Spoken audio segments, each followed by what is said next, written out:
Hi fellas, more sensations, discoveries and ancient mysteries revealed. Today we speak about something very strange, the God of the Bible, the supreme God of the Bible, the God that more than half of the world organized its societies and countries and social structure on His Word, the Bible. He has no name. Jehovah means nothing. It's not a name. Jehovah in Hebrew means I am who I am. Nobody knows who I am. The God of the Bible has no name. How can we reveal His true face in such case? By researching His attributes, His methods, the way He imposes. In ancient Egypt, at some point, was great rebellion of the lower masses of the society, the so-called slaves, Semitic tribes, Jews, Hebrews, Semitic tribes, low masses, workers, hard-working people. At some moment, something pushed them to rebel. It was a giant force speaking in their heads, a giant dark consciousness which was pushing them toward rebellion. It was cursing the land of Egypt with devastations and poverty and diseases, and it forced them to kill a little baby, the very son of the Pharaoh. What was this dark force? It was pushing the people of Egypt to chaos and destruction, demanding power. This can be only the ancient Egyptian god Seth, who was for thousands of years before that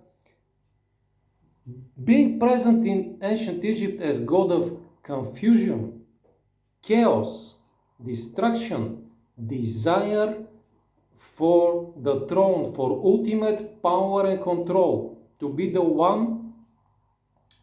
He was ready to kill his own brother god Osiris.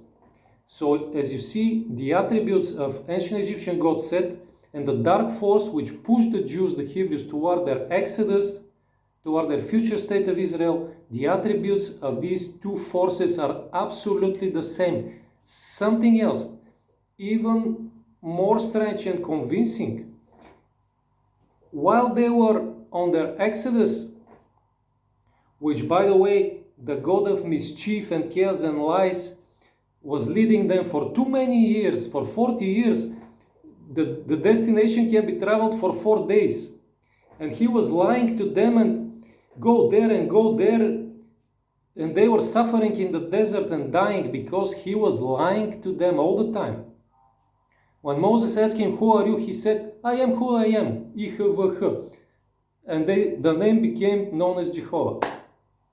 The attributes during the exodus of this same God were clouds, storms, thunder, lightning, exactly the same as of God Seth, because God Seth was ancient Egyptian god of storms and destruction and chaos and stormy clouds and lightning and thunders. So these two deities were exactly the same. In the Temple of Jerusalem, see how many appearances of this strange dark power as a cloud in the Bible. Then in the Temple of Jerusalem, it was a dark place. He demanded slaying of millions of animals, blood. It was smelling of blood and dark forces and constantly burning animal flesh. This dark power, it is described as dark cloud around the Ark of the Covenant. The Ark of the Covenant is exactly ancient Egyptian sarcophagus, by the way, with the goddesses Isis and Nephthys on top. So this is an ancient Egyptian cult, but toward a very, very wrong God. God Seth, Lord of confusion and chaos and destruction. And he became Jehovah, the ultimate God of the Bible. And now, you remember medieval times, how many crusades and burning witches and conquistadors killing millions of natives in America, because the God of the Bible is ancient Egyptian God Seth, who wants to be the one to be worshipped, but he rules with terrible power and desire for chaos, destruction, and killing.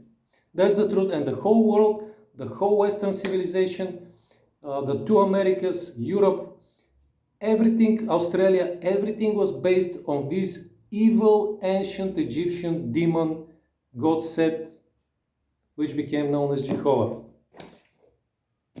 All the proofs I gave you. Now think how to escape the system of God Seth, known as Jehovah.